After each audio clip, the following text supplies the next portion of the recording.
అందరికీ ముందుగా నమస్కారాలు.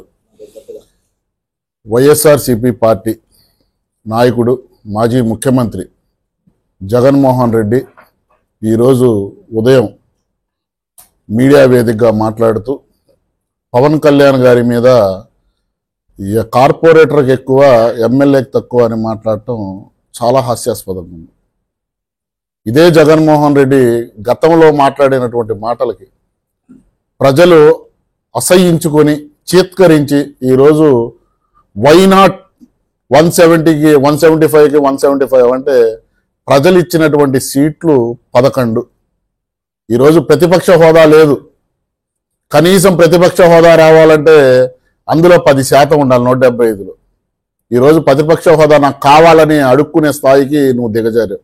ప్రజలు నీకు ప్రతిపక్ష స్థాయి అంటే అధికారం నుంచి ప్రతిపక్ష స్థాయి హోదా కూడా లేకుండా చేసినా నీకు సిగ్గు రాలేదంటే నిజంగా నిన్నేమన్నా జగన్మోహన్ రెడ్డి అని మేము అడుగుతున్నాం. పార్టీ పెట్టే దమ్ము లేక ఎవరో తెలంగాణ వ్యక్తి శివకుమార్ అనే పెట్టినటువంటి పార్టీని నువ్వు లాక్కుని ఈరోజు నీ పార్టీ లాగా నువ్వు మాట్లాడుతున్నావు. జనసేన పార్టీ ఆవిర్భవించి నేటికి 11 వసంతాలు, రేపు మార్చి 14కి 11 వసంతాలు పూర్తయి 12వ వసంతంలో అడుగు పెడుతున్నటువంటి పార్టీ జనసేన పార్టీ. పవన్ కళ్యాణ్ గారు తను నమ్ముకున్న సిద్ధాంతాన్ని ఈరోజు పార్టీ రన్ చేస్తున్నటువంటి వ్యక్తి. నీలాగా ఒకరిని మోసం చేసి లాక్కున్నటువంటి పార్టీ కాదు. నువ్వు పవన్ కళ్యాణ్ గారిని హేళన చేస్తున్నావు. ఏదైనా గుర్తుపెట్టుకో, ఒక బిడ్డ పుట్టిన తర్వాత మొదటి అడుగుతోనే అతని జీవితం ప్రారంభమైంది. అలాగే జనసేన పార్టీకి కూడా 1 సీటుతోనే మొదలైంది. ఈరోజు 21 సీటుతో 100% స్ట్రైక్ రేట్తో ఈరోజు ప్రభంజనం సృష్టిస్తున్నటువంటి పార్టీ జనసేన పార్టీ. ఈరోజు ఉప ముఖ్యమంత్రి హోదాలో పవన్ కళ్యాణ్ గారు రాష్ట్రానికి అభివృద్ధి చేస్తుంటే కనీసం ప్రజా సమస్యలు లేవనెత్తడానికి కూడా అసెంబ్లీకి రాకుండా బెంగళూరులో కూర్చున్నటువంటి వ్యక్తివి నువ్వు. నీ కన్న తల్లి నవమాసాలు మోసినటువంటి నీ కన్న తల్లి నీ మీద అసహ్యించుకుంటుంటే, నీకు తోడబుట్టిన చెల్లి అసలు నువ్వు అన్నవే కాదు, నీ అంతటి దుర్మార్గుడు ఈ ప్రపంచంలో పుట్టకూడదని చెప్తుంటే నువ్వు ఏం మాట్లాడతావని మేము అడుగుతున్నాం. కనీసం నీ రక్త సంబంధీకులు కూడా నిన్ను జగన్ మంచివాడని ఒక్కడి చేత నువ్వు చెప్పించగలవా అని మేము అడుగుతున్నాం. మేం చెప్తున్నాం, ఈరోజు రాబోయే రోజుల్లో నేను కలవాలంటే ఏ తీహార్ జైల్లోనో చెంచల్గూడ జైల్లోనో కలిసే పరిస్థితి నువ్వు తీసుకొస్తున్నావు. ఎందుకంటే నీ అవినీతి చిట్ట ఆ విధంగా ఉంది. ఈరోజు జనసేన పార్టీ నుంచి నీకు చెప్తున్నాం, నువ్వు కోడి కత్తికి ఎక్కువ బాబాయి గొడ్డలికి తక్కువ అని మేము చెప్తున్నాం. నిజంగా జగన్మోహన్ రెడ్డి నీకు దమ్ముంటే పులివెందల కాన్స్టెన్సీ కాకుండా నువ్వు రాష్ట్రంలో ఎక్కడైనా పోటీ చేయగల దమ్ము నీకుందా అని మేము సవాల్ విసురుతున్నాం. మీ అయ్య రాజశేఖర్ రెడ్డి పేరు చెప్పుకొని, రెడ్డి గారి ఓట్లు పేరు చెప్పుకొని నువ్వు కాంగ్రెస్ పార్టీ ఓటు బ్యాంకులు లాక్కొని ఒక్కసారి సీఎం అయ్యావే. నీకే ఇంత ఇదుంటే 21 సీట్లు గెలిచి 21 సీట్లు పోటీ చేసి 100% స్ట్రైక్ రేట్తో ఈరోజు ప్రధాన అధికార పక్షంలో ప్రధాన భూమిక పోషిస్తున్నటువంటి వ్యక్తి ఈరోజు ఇండియా గవర్నమెంట్లోనే దేశ ప్రధాని ఈరోజు అతను పేరు కాదు పవన్ కళ్యాణ్, ఒక వ్యక్తి కాదు, అతను ఒక తుఫాన్ అని చెప్పి ఈరోజు పార్లమెంట్ సాక్షిగా చెప్పించినటువంటి వ్యక్తి పవన్ కళ్యాణ్ గారు. ఆ వ్యక్తిని దూషించే స్థాయి నీది కాదు జగన్, ఆలోచించుకో. 16 నెలలు జైల్లో ఉండవు, ఎప్పుడు జైలుకి వెళ్తావో తెలియదు. కనీసం నీకు ఓట్లేసినటువంటి ప్రజల తరపున కూడా నిలబడే అర్హత కూడా నీకు లేదని చెప్తున్నాం. పవన్ కళ్యాణ్ గారి గురించి మాట్లాడేటప్పుడు సభ్యత సంస్కారంతో మాట్లాడాలని చెప్పి జగన్మోహన్ రెడ్డిని హెచ్చరిస్తున్నాం. కాదు నేను ఇలాగే ఉంటాను, నా బుద్ధింతే, నేను మనిషి మారను అంటే ఈ రాబోయే రోజుల్లో నీకు 11 సీట్లు కూడా ప్రజలు ఇవ్వడానికి సిద్ధంగా లేరు. ఎందుకంటే ఉదాహరణకి నిన్న జరిగినటువంటి పట్టభద్రుల ఎమ్మెల్సీ ఎన్నికల్లో కూడా 2 సీట్లు కూడా కూటమి విజయడాంక మోగించిందంటే ఇంకా నీకు వ్యతిరేకత ఎంత ఉందో ఇక ఆంధ్ర రాష్ట్రంలో గుర్తు చేసుకో. ప్రజలు వన్ సైడ్ ఉన్నారు. పవన్ కళ్యాణ్ గారి నాయకత్వంలో, చంద్రబాబు నాయుడు గారి సారథ్యంలో ఈరోజు ఆంధ్ర రాష్ట్రం అభివృద్ధి పదంలోకి వెళ్తుంది. నువ్వు ఒక మాట అన్నావు, గతంలో నువ్వు ముఖ్యమంత్రిగా ఉన్నప్పుడు తెలుగుదేశం పార్టీకి ప్రతిపక్ష హోదా ఇవ్వలేదా అని. తెలుగుదేశం పార్టీకి ప్రతిపక్ష హోదా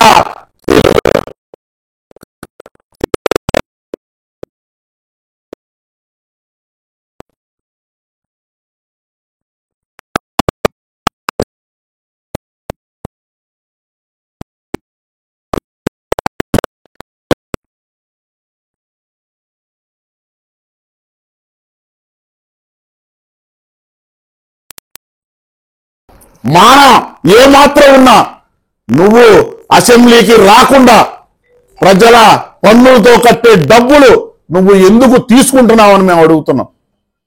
ఈరోజు పవన్ కళ్యాణ్ గారికి ఉన్నటువంటి సెక్యూరిటీ కన్నా నీకు సెక్యూరిటీ ఎక్కువ. కాబట్టి ఇవన్నీ ఆలోచించుకో. నువ్వు పవన్ కళ్యాణ్ గారి మీద అవాకులు చవాకులు పేల్చేటప్పుడు నువ్వేంది, నీ వ్యక్తిగత చరిత్ర ఏంది, ఇవన్నీ తెలుసుకొని మాట్లాడితే బాగుండిద్దని చెప్పి జగన్మోహన్ రెడ్డి గారిని హెచ్చరిస్తున్నాం. ఈరోజు కొన్ని విషయాల మీద ప్రెస్ మీట్ పెట్టాం. దాంట్లో మన జిల్లా అధ్యక్షుడు షేక్ రియాజ్ గారు కొన్ని విషయాలు మాట్లాడారు. కానీ ఒకటి, పవన్ కళ్యాణ్ గారు ఒక శక్తి, అతని భారతదేశం మొత్తం అతని వైపు చూస్తుందండి. ఈరోజు పవన్ కళ్యాణ్ గారు అనే వ్యక్తిని విమర్శిస్తే కొన్ని ప్రాబ్లమ్స్ అనేది గతంలో జరిగినాయి. అలాంటి అనేది ఇంకా కంటిన్యూ చేసుకోవడం అనేది ఎప్పుడు తప్పు. ఆయన ఎంతో వ్యక్తిత్వం గల వ్యక్తి. ఆయన ఒక సింగిల్ యాడ్ చేస్తే కొన్ని కోట్ల రూపాయలు ఇస్తారండి. ఎంతోమంది ఎదురు చూసే వ్యక్తి. అలాంటి వ్యక్తి మనం వచ్చి ఆంధ్రప్రదేశ్ రాజకీయాల్లో ఆయన వచ్చి చురుగ్గా ఎందుకు పాల్గొంటున్నారంటే ఈ ఆంధ్రప్రదేశ్కి ఏదో చేయాలనే తపన. ఆయన ఎప్పటి నుంచో అదే కార్యక్రమంలో 12 సంవత్సరాలుగా ఎంబడబడి కష్టపడి చేస్తున్నారండి. అదే టైంలో రియాజ్ గారు పవన్ కళ్యాణ్ గారి మాటే ఆయన ఓపెన్గా చెప్పిన మాటే, మేమందరం 4-5 ఉన్నాం మెయిన్గా, అలాంటి రియాజ్ గారు ఉన్నారు అని చెప్పి పబ్లిక్లోనే ఆయనతో చెప్పారండి. ఆయన మెయిన్ ఏంటంటే వ్యక్తిత్వం గల వ్యక్తి. చిన్న వ్యక్తిని అదే గౌరవిస్తారు, పెద్ద వ్యక్తిని అదే గౌరవిస్తారు. అలాంటి వ్యక్తిని మనం విమర్శించడం అనేది ఎప్పుడు ఎవరికి మంచిది కాదు. ఇలాంటి మనం ఆలోచన విధానం అనేది చాలా ముఖ్యం అండి.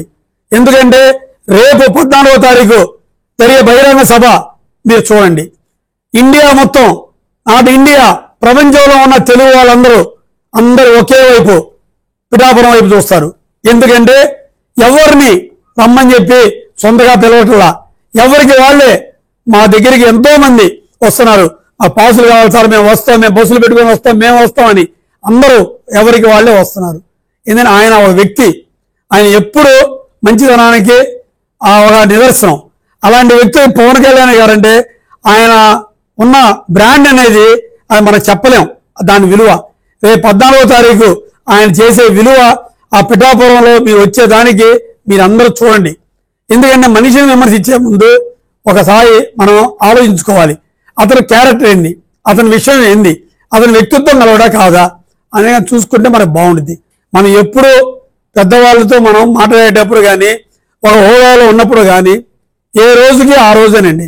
ఈ రోజు పేపరు ఈ రోజుదే, రేపు పేపర్ రేపుదే. అంతేగాని నిన్నటి పేపర్ ఈరోజు మనం చదువుకోం.